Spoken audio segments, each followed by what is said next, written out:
नमस्कार बंधुरा आज के आबार आपनादेर काछे चले एसेछि एकटा नतुन रेसिपि निये। आज के चाना मशला करे देखाबो काबली छोला दिए, सेटा होच्छे चर्बी दिए। ता किरकम भावे करबो सेटा देखते थाकुन और पुरो भिडियोटा देखबार अनुरोध रइलो प्रथम थेके शेष पर्यन्त, तबेई बुझते पारबेन आमि किभाबे रान्ना करछि।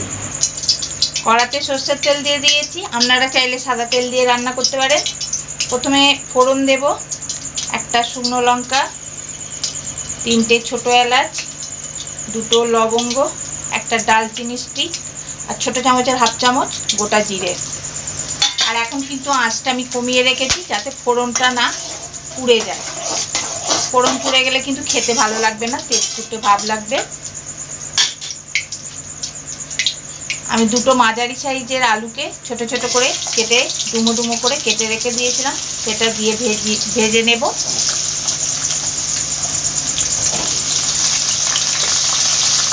এবার কিন্তু আমি আঁচটা জোর দিয়ে দিলাম।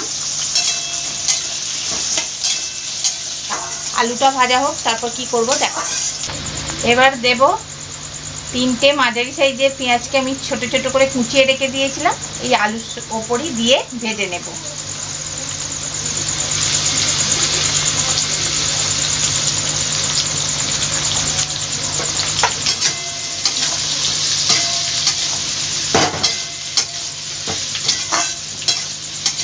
আপনারা যদি আলু না দিতে চান নাও দিতে পারেন, শুধু এমনি কড়াই দিয়ে আর চর্বি দিয়ে রান্না করতে পারেন।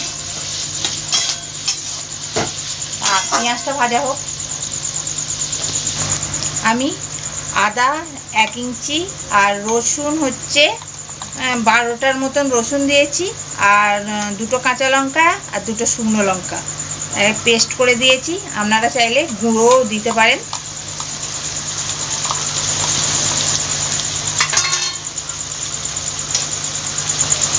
আর ঝালটা যে যেমন খাবেন সেই অনুযায়ী লঙ্কা দেবেন।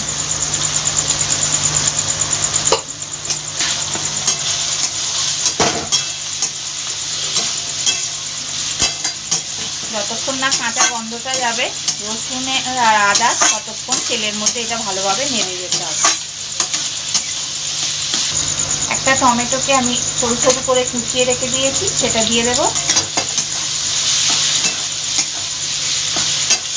টমেটোরও একটা কাঁচা গন্ধ থাকে, সেটাও যতক্ষণ না যাবে তেলের মধ্যে ভালোভাবে নেড়ে যেতে হবে। এবার এর মধ্যে হলুদ গুঁড়ো ছোটো চামচের 1.5 চামচ, জিরে গুঁড়ো ছোটো চামচের 1 চামচ, স্বাদ অনুযায়ী লবণ, চিনি বড় চামচের 1 চামচ। আপনারা চাইলে কাশ্মীরি লঙ্কার গুঁড়ো কালারের জন্য দিতে পারেন।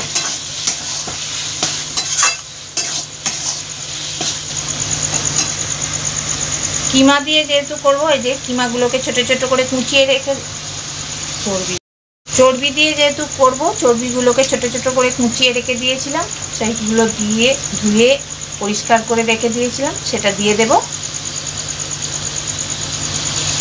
দিয়ে কষিয়ে নেব ভালোভাবে। আমি এই সময় গরম মশলার গুঁড়োটা দিয়ে দেব, ছোট চামচের 1 চামচ। আমার কষানো হয়ে গেছে, তেল ছেড়ে দিয়েছে দেখুন চারপাশ থেকে। এবার কড়াইটা সেদ্ধ করে রেখে দিয়েছিলাম, আমি 5টা সিটি দিয়েছিলাম। আর আমি বিকালবেলা ভিজিয়ে রেখে দিয়েছিলাম।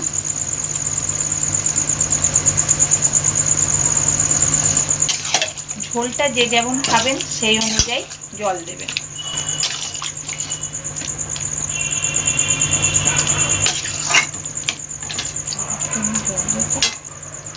এটা এবার ফুটুক, 5 মিনিট পর ফিরে আসছি। দেখুন বন্ধুরা, আমার চর্বি দিয়ে চানা মশলা হয়ে গেছে। এবার নামিয়ে নেব। গ্যাসটা বন্ধ করে দিলাম।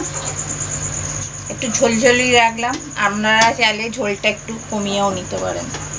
এরকমভাবেই বাড়িতে তৈরি করে খেয়ে দেখবেন, খুব ভালো লাগবে, রুটির সঙ্গে, পরোটার সঙ্গে, লুচির সঙ্গে, সবের সঙ্গে।